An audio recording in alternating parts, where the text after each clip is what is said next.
Ayo, 18 years of suffering and we still have nothing! I gave this family everything I had. So you want to abandon your children because of money? I'm tired of being poor.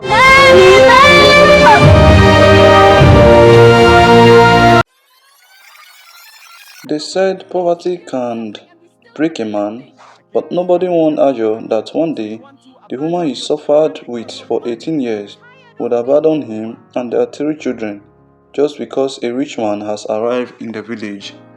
Please subscribe. The evening sun was slowly disappearing behind the tall palm tree of Umakia village when Ayo returned home carrying a dirty bag of cassava on his shoulder. His body was weak from farm work. Sweat covered his clothes, but despite the stress, he still smiled as he walked towards the small mud house. Because inside that house were the people he loved more than his own life, his wife Cynthia and their 3 children. For 18 years, Ayo and Cynthia had struggled together in that village. Everybody knew their story. Back then, when Ayo married Cynthia, he was very poor. Even the villagers mocked him. How can this poor man take care of a beautiful woman like Cynthia? But Cynthia defended him proudly. I did not marry for money. She used to say, I married for peace. And truly, in those days they were happy. Not rich, but happy. They farmed together, fetched water together, cooked together. During rainy season, they planted cassava and yam side by side while laughing inside the muddy farmland. At night, they sat outside under the moonlight while their children slept beside them. Ayo believed nothing would ever separate them. Nothing. But years passed, and poverty slowly entered their house like a silent snake. Their roof began leaking badly. Food became harder to afford. School fees piled up. Sometimes the children slept hungry. Still, Ayo never stopped trying. Every morning, before sunrise, he left for the farm. Sometimes he worked in other people's farm just to earn extra money. His hand became rough, his back constantly hurt, but he kept fighting for his family. Yet slowly, Cynthia began changing. At first, it was small complaint. Ayo, look at Mama Nike's husband. He just bought her wrapper from the city. Ayo, are we going to remain poor forever? Ayo, I am tired of this suffering. Each time she complained, Ayo tried blaming her. Things will get better. But even as he spoke those words, deep down, he was not longer sure. One afternoon, something happened that changed everything. A long black jeep entered Umiaka village, raising dust everywhere. Children ran after the vehicle, shouting excitedly. Women rushed outside to look. Men gathered under the mango tree, discussing loudly. The jeep stopped in front of the village chief compound. That was the day Chief Odogu arrived, a wealthy businessman from the city. The man wore shiny shoes, expensive clothes, and heavy gold chain around his neck. Money followed him everywhere. Within days, the entire village began talking about him. Women admired him secretly. Young men envied him. Even elders respected him because he shared money carelessly. And then, Chief Odogu noticed Cynthia. The first time he saw her was during the village market day. Cynthia was pricing tomatoes when the chief's eyes landed on her. Even after 18 years of marriage and 3 children, Cynthia was still beautiful. Chief Odogu smiled slowly. Who is that woman? One of the villagers answered immediately. That is Ayo's wife. The chief laughed loudly. A poor farmer wife? From that moment, troubles entered Ayo's home. At first, Cynthia denied everything, but people began noticing change. She started dressing differently, started rubbing expensive perfume. Sometimes she returned late from the stream, smiling secretly at her phone. Ayo noticed too. One night, while the children slept on the mat, Ayo looked at his wife carefully. Cynthia, is there something you are hiding from me? Cynthia frowned immediately. Why are you asking me nonsense? Ayo lowered his voice. The villagers are talking. Cynthia suddenly got angry. So now you believe villagers more than your wife? Ayo kept quiet. but deep inside, fear entered his heart. Days later, Chief Odogu began visiting their compound openly.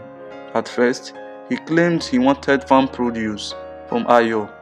Then he started bringing gifts, rice, money, new clothes for the children. Ayo felt uncomfortable, but because of poverty, he could not reject the gift completely. One evening after the chief left, Ayo spoke quietly. "I don't like how that man look at you." Cynthia laughed mockingly. "At least, somebody sees value in me." The word pierced Ayo deeply. "What does that mean?" Cynthia faced him angrily. "It means I am tired of suffering. Look at me, Ayo. 18 years of marriage, and what do I have to show for it?" Ayo stared at her in pain. "So money is now important than family?" Cynthia looked away without answering. That night, Ayo could not sleep. For the first time since their marriage, he felt his home slipping away from him. Weeks passed. The misunderstanding grew worse. The children began noticing tension inside the house. Little Izina once asked quietly, "Papa, why is mommy always angry now?" Ayo's face forced a smile. "She is just tired." But the truth was much worse. Cynthia has already fallen in love with the wealthy life Chief Odogu promised her. The expensive wrapper, jewelries, soft life, everything poverty denied her. Then one terrible afternoon, Ayo returned from the farm earlier than usual because heavy rain was approaching. As he entered the compound, he froze. Clothes were scattered everywhere. Two big traveling bags stood near the doorway. The children were crying loudly. Papa, little Chubuzo, cried while holding his father's leg. Mommy said he is leaving. Ayo's heartbeat stopped. Inside the room, Cynthia folded clothes into a bag calmly. Ayo stared at her like a stranger. "Cynthia, what is happening?" She did not answer. "Cynthia." Finally, she turned slowly. "I can't continue this life anymore." Rain thundered heavily outside.